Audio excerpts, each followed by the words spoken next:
అది రమ్మంటావా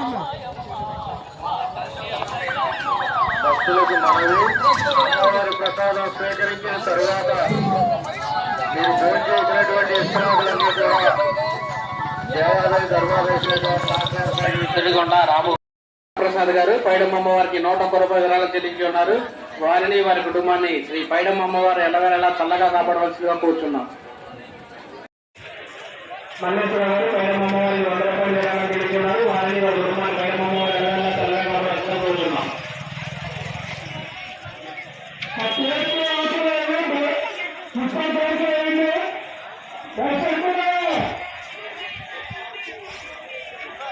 రాముడు గారు పైడమ్మ అమ్మవారి 150 విరాళాలు చెల్లించి ఉన్నారు. వారిని వారి కుటుంబాన్ని పైడమ్మ అమ్మవారు ఎల్లవేళలా చల్లగా కాపాడవలసిందిగా కూర్చున్నాం.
ప్లేట్లో గ్లాసులు ట్రాక్టర్లో వేసిన కొంతమంది మీ దగ్గర మున్సిపాలిటీ తప్పు దాంట్లో ఉంది.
ఈ నెల 14 నుంచి మొదలయ్యి 24తో ముగిసిన పైడమ్మ అమ్మవారి సంబరాలకు మమ్మల్ని ఏర్పరిచిన గౌరవ శాసనసభ్యులు శ్రీ కాగిత కృష్ణప్రసాద్ గారికి, అట్లాగే మాకు వెన్నుండి మాతో పాటు ఇంకా నడిచి ఈ 11 రోజులు మా సహాయ సహకారాలు పూర్తిగా అందించిన ఈవో గారి వారి సిబ్బందికి ధన్యవాదాలు తెలియజేసుకుంటున్నాము. ఈ రోజు జరిగే భారీ అన్న సమారాధనకి ప్రతి ఒక్క భక్తులు విచ్చేసి చక్కగా ఆహారాన్ని స్వీకరించి అమ్మవారి పాత్రకు కృతార్థులు అవుతారని తెలుస్తున్నాం. క్రితం నెల 14న ప్రారంభమైన పైడమ్మ అమ్మవారి ఉత్సవాలు 24తో ముగిసి 25వ తారీఖు ఉయ్యాల సేవతో అక్కడి కార్యక్రమాలు ముగిసిన అనంతరం ఏర్పాటు చేసిన అన్న సమారాధన కార్యక్రమం 5వ తారీఖున జరగాల్సింది కొన్ని అనివార్య కారణాల 6వ తారీఖు మార్చడం జరిగింది. ఈ రోజున 6వ తారీఖు అయినా సరే జనాలు ఈ సమాచారాన్ని అందుకుని విరివిగా వచ్చి ఈ అన్నప్రసాదాన్ని స్వీకరించవలసిందిగా కమిటీ తరఫున తెలియజేస్తున్నాం. జై శ్రీరామ్. పైడమ్మ తల్లికి జై. నమస్తే, నా పేరు రంగయ్య. ఇక్కడ 14వ తారీఖు నుంచి 24వ తారీఖు వరకు జరిగిన పైడమ్మ తల్లి ఉత్సవాల సందర్భంగా అధికారులు, మున్సిపల్ అధికారులు కానీ, పోలీసు వారు కానీ, ఎండోమెంట్ అధికారులు, ఈవో గారు ఆ ఈవో గారి వ్యూహంతో చాకచక్యంగా పోలీసు వారు, మున్సిపాలిటీ వారు సంబరాలు చాలా దిగ్విజయంగా జరపడం జరిగింది. అదే నేపథ్యంలో ఇప్పుడు 5వ తారీఖుని బట్టి అన్న సమారాధనని 6వ తారీఖు మార్చడం జరిగింది. 6వ తారీఖునైనా సరే ప్రజలు అర్థం చేసుకుని సరే అని వారు బాగా ఆ ప్రసాదం స్వీకరించడానికి తండోపతండాలుగా ప్రజలు వస్తున్నారు. ఈ కార్యక్రమం